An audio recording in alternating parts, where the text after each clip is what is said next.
Okay, I'll just show you how to pair a mobile to the Bluetooth audio, the sync system in this 2014 Ford Fiesta.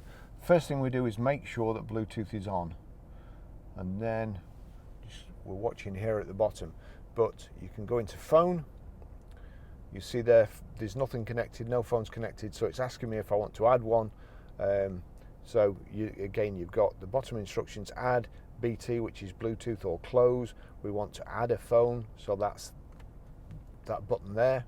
Search for sync on your device and select sync once it is found. Right, sync's come up there, sync's popped up. We'll just click that. Confirm that the pin displayed on sync matches the pin displayed on your device. So that's 241408. It'd be unusual if it was I suppose you could pick up a car next door.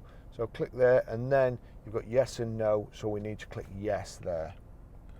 Do you want your contacts and favorites to sync? I won't be using the car again, but you will, so you click allow. For your safety, please stay alert to changing road conditions and use Sync's voice-activated features while your vehicle is in motion. Set Barry's iPhone 11 as the favourite phone. So if two of you get in the car, then it's going to, and you're both in the memory, it's going to choose yours.